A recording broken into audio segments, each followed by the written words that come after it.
Ah, semuanya rapuh dan rusak. Ini juga sama. Kertas prototipe yang terbuat dari trombe itu solid, tetapi potongan kertas yang terbuat dari jenis kayu lain memiliki tingkat kerusakan yang berbeda-beda. Entah itu karena seratnya sendiri tidak cukup lengket atau karena seratnya lebih pendek dari yang kami duga, seratnya tidak saling membungkus dengan baik dan sebagian besar akhirnya berantakan dalam proses pengeringan.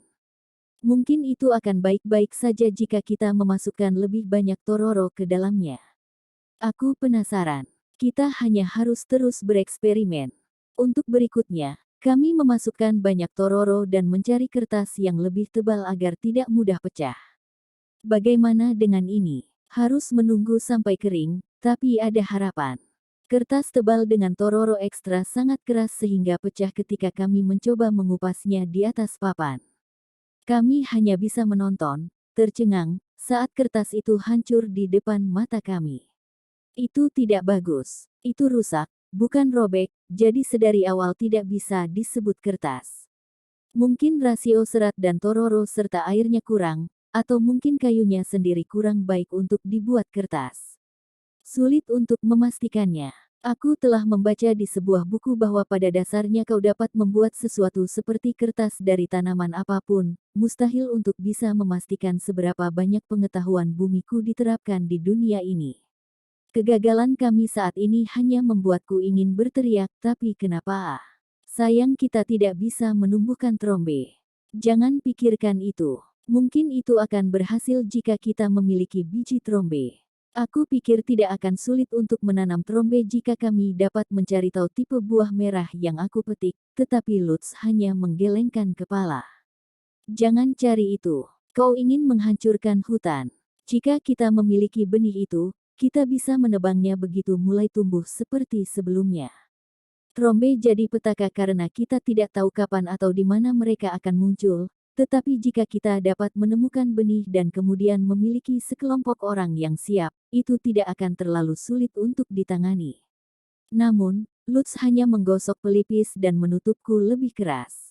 Tidak ada yang tahu kapan atau di mana trombe tumbuh. Itu terlalu berbahaya.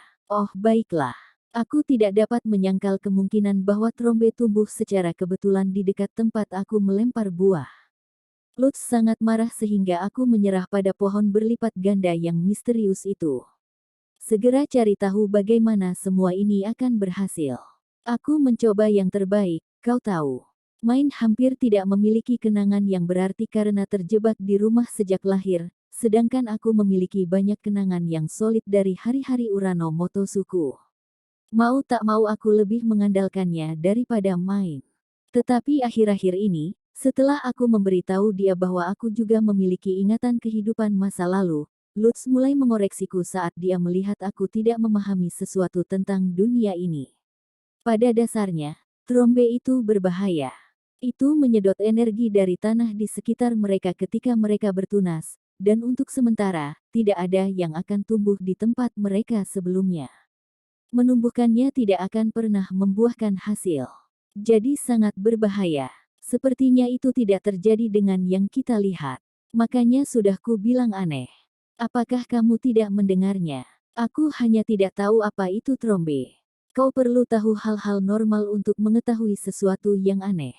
Trombe tidak dibuat menjadi kertas terbaik, tetapi tampaknya hanya tumbuh saat musim gugur dan sangat berbahaya, jadi budidaya tidak mungkin dilakukan. Menginginkan sesuatu yang tidak mungkin tidak ada gunanya. Hanya dengan memikirkan tentang apa yang kau miliki akan membuahkan hasil, jadi eksperimen coba-coba kami perlu dilanjutkan. Untuk memungkinkan produksi massal kertas dari pohon yang tersedia di hutan, kami bereksperimen dengan rasio, dengan memukul serat lebih keras, dengan menggunakan serangga seram untuk membuat tororo daripada buah edile, dan seterusnya, meningkatkan kertas sedikit demi sedikit. Sepertinya kayu Volrin yang terbaik untuk ini. Aku pikir kertas yang terbuat dari kayu Volrin dengan sedikit tororo ekstra yang terbuat dari serangga seram cukup bagus untuk dijual sebagai produk. Setelah bereksperimen dengan 3 jenis kayu lunak yang diceritakan oleh mandor gudang penyimpanan kayu pada kami mengetahui bahwa pohon Volrin menghasilkan kayu yang bisa dibuat menjadi kertas tertipis dan terbaik. Kayu Volrin memiliki serat yang agak lebih keras daripada dua kayu lunak lainnya, membuatnya lebih sulit untuk dipukul, tapi semakin dipukul semakin lengket seratnya. Begitu kami menyadarinya, kami bisa membuat kertas yang relatif bagus dengan memukul seratnya lebih sesering mungkin. Kami kemudian bereksperimen dengan rasio bahan saat membuat air serat dan menemukan apa yang terbaik. Aku menulis resep di batu tulis dan menepuk kedua tanganku, menjatuhkan debu. Aku pikir kita baik-baik saja. Ya, seharusnya tidak ada masalah dalam memproduksi kertas ini secara massal. Ekspresi Lutz cerah dengan kegembiraan karena telah menemukan resep yang bagus untuk membuat kertas. Dia beberapa kali mengelus kertas yang sudah selesai. Tapi kita harus menunggu sampai musim semi untuk itu. Sulit untuk mendapatkan kayu di masa-masa ini dan kulit kayu akan mengeras saat musim dingin tiba, belum lagi sungai semakin dingin. Kami akan dapat membuat kertas yang jauh lebih baik dengan menunggu musim semi datang, di mana hutan akan dipenuhi dengan kayu lunak dan ranting. Ditambah lagi, sejujurnya, memasuki sungai untuk mencelupkan kulit kayu sudah mulai menyakitkan. Demi Lutz, aku ingin menundanya sampai cuaca menghangat. Oke, ayo kita bawa kertas yang sudah kita selesaikan ke Beno. Saat musim dingin aku akan pergi ke gerbang untuk membantu Otto. Ya, ayo selesaikan ini sebelum kita harus bersiap-siap menyambut musim dingin. Aku akan pergi ke gerbang besok dan bertanya pada Otto bagaimana cara menulis surat terima kasih. Karena, maksudku, kami akhirnya membuat kertas, aku ingin menulis surat dengannya. Lutz mengangguk pada saranku sambil menumpuk tumpukan produk gagal hari ini. Aku serahkan itu padamu. Jadi, kamu ingin membawa pulang produk gagal ini, kan? Kita akan membawa kertas bagus ke Beno, tapi aku akan membuat buku dari kertas berantakan yang kita robek secara tidak sengaja dan semacamnya. Aku sudah mengkonfirmasi dengan Mark bahwa tidak akan menjadi masalah jika kami menyimpan sejumlah besar produk gagal kami. Dengan itu, aku akan bisa mulai membuat buku nyata pertamaku. Keesokan harinya, aku pergi ke gerbang untuk pertama kalinya setelah sekian lama. Karena musim akuntansi musim dingin melibatkan banyak dokumen terkait anggaran, Otto menyambutku dengan senyum cerah di wajahnya. Hei, Main. Aku sudah menunggumu. Senyum Otto melebar saat dia menepuk tumpukan dokumen di sebelahnya dan memberi isyarat padaku. Aku rupanya datang ketika dia sedang menghitung dan menuliskan total harga pembelian sejumlah tipe barang tertentu, seperti yang tertulis di kartu kayu. Saat aku membantunya mengerjakan dokumen, aku bertanya padanya tentang cara menulis surat terima kasih. Paman, Otto, aku ingin kau mengajariku cara menulis surat terima kasih. Surat terima kasih. Apa? Seperti bangsawan yang saling bertukar surat. Aku hampir mengatakan bahwa itu tidak harus menjadi sesuatu yang dilakukan bangsawan, tetapi berhenti. Mungkin saja di dunia ini, hanya bangsawan yang pernah mengirim surat terima kasih, ada surat perkenalan, jadi kupikir mungkin ada surat. Ucapan terima kasih untuk mengungkapkan rasa terima kasih atas perkenalan itu. Apa aku salah?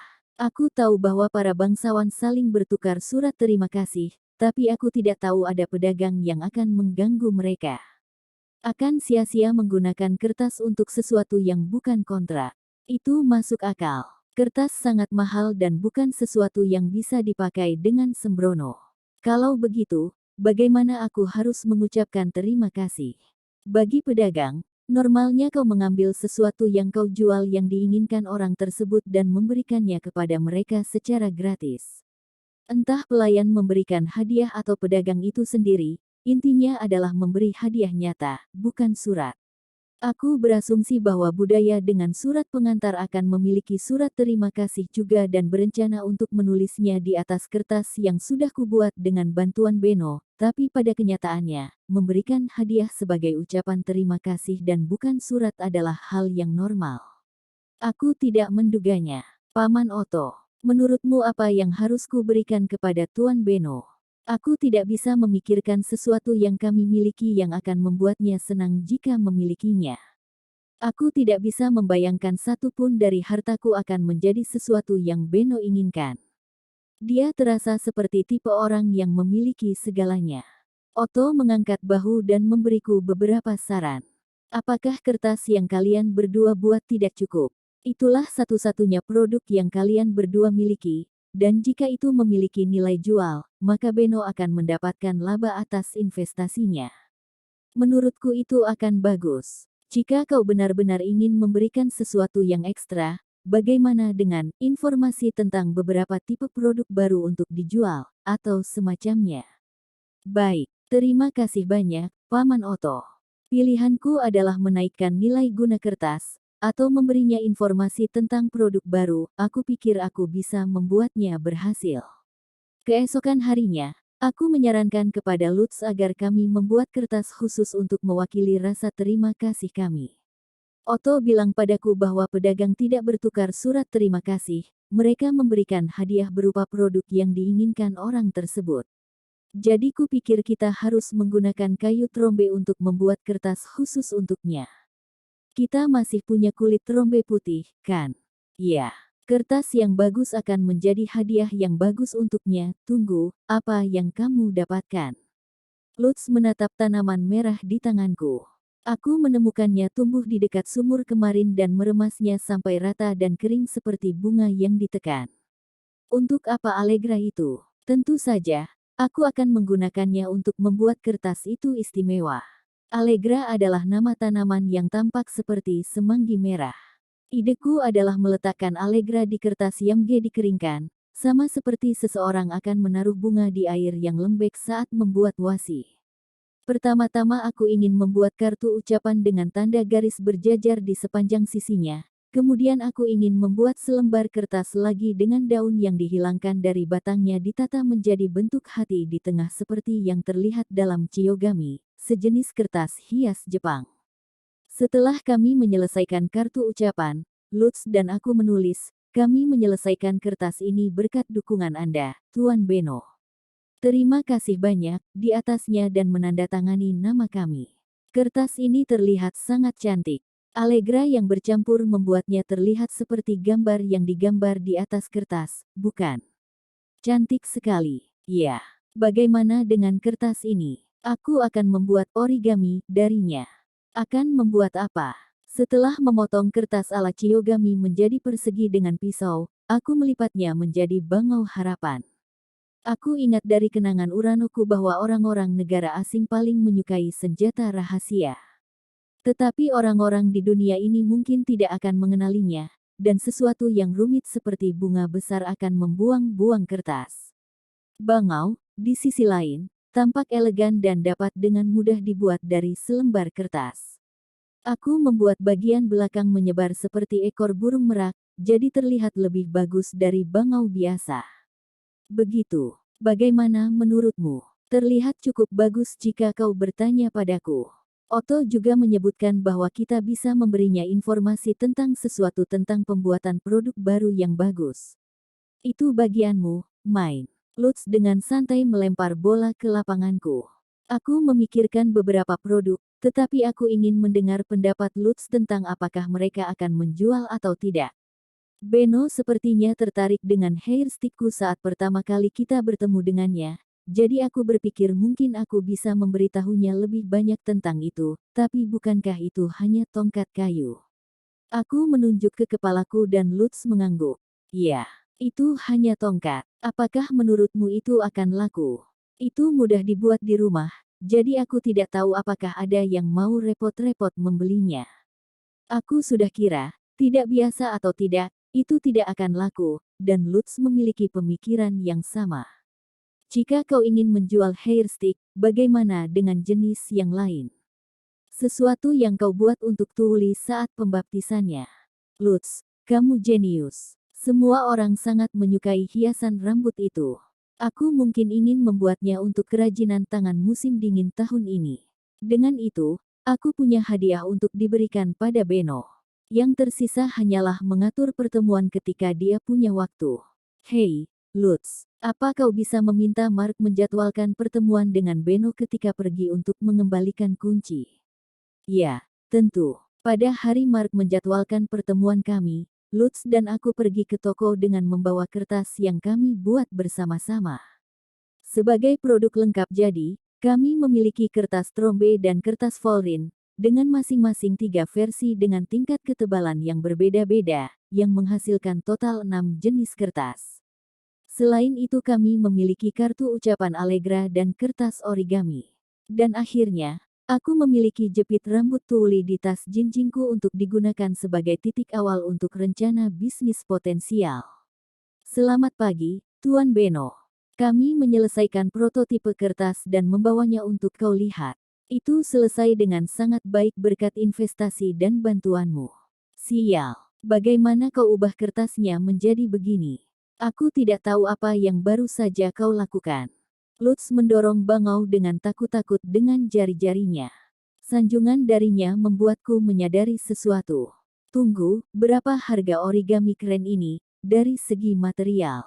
Sebenarnya, Lutz, bukankah hiasan kertas itu sangat mewah? Ah, iya, itu hadiah untuk Beno. Itu akan baik-baik saja. Aku mengira origami akan menjadi kombinasi yang bagus antara murah untuk dibuat dan tidak biasa, tapi memikirkan harga kertas, aku mungkin baru saja melakukan sesuatu yang sangat boros. Mungkin aku harus memberitahu Beno bahwa dia bisa merentangkan kertas dan masih tetap bisa memakainya, hanya dengan beberapa lipatan. Aku sudah dengar dari Otto, tapi sungguh, kamu sudah selesai. Iya, lihat, aku mengeluarkan kertas dari tas jinjingku dan meletakkannya di meja Beno. Setelah melihat tumpukan itu dengan mata terbelalak untuk sesaat, dia mengulurkan tangan dan mengambil selembar kertas. Ayo kita lihat. Setelah mengangkatnya ke cahaya dan merasakan teksturnya, dia mengeluarkan tinta. Dia kemudian memotong strip di dekat bagian atas dan menjalankan penanya di atasnya. Kamu bisa menulis di atasnya. Menulis dengannya akan lebih mudah daripada perkamen karena itu sangat halus. Tintanya sedikit berkurang, tapi itu bukan masalah fatal. Apakah kami lulus? Apa kamu mau mengambil Lutz sebagai murid? Beno membelai dagu, menyeringai dan meraih lembar kertas berikutnya. Ya, itu kesepakatannya. Berapa banyak benda semacam ini yang bisa kamu buat? Ini hanya prototipe kecil, jadi kami akan butuh alat yang lebih besar jika kami hendak beralih ke produksi massal. Aku pikir kertas ini hanya sedikit terlalu kecil untuk bisa berguna. Seberapa besar kertas yang paling sering kamu gunakan? Surat pengantar yang aku lihat di gerbang sangat bervariasi ukurannya sehingga aku tidak memiliki kerangka acuan untuk membuat kertas suketa yang dipakai untuk membuat wasi normal sangat besar sehingga mereka akan membutuhkan lebih banyak kekuatan daripada yang aku atau Lutz miliki, yang akan mengalahkan tujuannya. Lutz dan aku perlu membuat kertas itu sendiri, dan aku ingin, jika mungkin, memproduksi kertas secara massal dengan ukuran yang paling umum digunakan. Kertas yang aku gunakan untuk surat pengantar dan kontrak umumnya seukuran ini. Tidak ada standar baku. Beno mengambil selembar perkamen dari rak yang berada di antara selembar kertas ukuran A4 dan B4. Membuat satu akan membutuhkan suketa dengan ukuran yang signifikan. Oke, kalau begitu kita akan membutuhkan penyaring dan rangka baru seukuran itu. Tapi kami tidak akan mulai benar-benar membuat kertas sampai musim semi. Itu akan terlalu dingin bagi kami untuk mengumpulkan kayu yang kami butuhkan dan semacamnya. Siapkan alatmu sebelum musim semi. Minta bantuan Mark. Kertas ini akan menghasilkan banyak uang, tidak diragukan lagi. Beno menerima kertas kami dan mengakui nilai jualnya. Lutz dan aku saling tatap dan tersenyum, senang karena kerja keras kami akhirnya membuahkan hasil. Kertas ini sangat berkualitas, kata Beno sambil menyentuh kertas yang terbuat dari kayu trombe. Dia bisa tahu sekilas bahwa itu adalah kualitas yang lebih tinggi. Itu lebih putih dan halus. Kertas itu terbuat dari kayu trombe. Apa kamu mengatakan trombe? Beno mengangkat kepalanya, tampak tercengang. Lutz dan aku saling tatap. Memang, trombe tampaknya merupakan tanaman yang sangat terkenal luas memiliki bahaya. Aku mundur selangkah dan menyerahkan penjelasan kepada Lutz sehingga aku tidak akan mengatakan sesuatu yang aneh. Menangkap maksudku, Lutz melangkah maju dan bicara. Main menemukan trombe yang tumbuh ketika kami memulung di hutan secara kebetulan dan kami mendapatkan kayu ini dari menebangnya bersama anak-anak lain. Sangat sulit untuk mendapatkannya dan entah di mana trombe akan muncul, jadi kurasa kami takkan bisa sering melakukannya. Ya, sudah kukira. Tapi kayu trombe, ya. Jelas sekali saat Beno mati-matian memikirkan cara untuk memproduksi kertas trombe secara massal. Dia menunjukkan ekspresi pedagang yang penuh perhitungan, tapi trombe cukup langka sehingga dia mungkin tidak memiliki banyak harapan untuk menghasilkan sesuatu. Dari semua percobaan kami, kayu trombe akhirnya menjadi kertas dengan kualitas terbaik, tetapi tanpa bahan untuk membuatnya, kami tidak bisa menjualnya. Kertas lain ini terbuat dari kayu Volrin.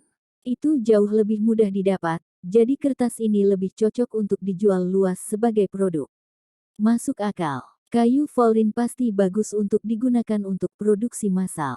Beno mengangguk. Sepertinya dia telah sampai pada kesimpulan tentang semua bisnis kertas ini, jadi aku mengeluarkan hadiah. Dan, ini adalah surat ucapan terima kasih yang kami buat untukmu. Paman Otto memberitahu kami bahwa kau akan menghargai kami meningkatkan nilai kertas, jadi kami membuat jenis kertas hias khusus. Surat terima kasih, ya. Aku dulu pernah mengirimnya ke seorang bangsawan, tapi aku belum pernah menerimanya.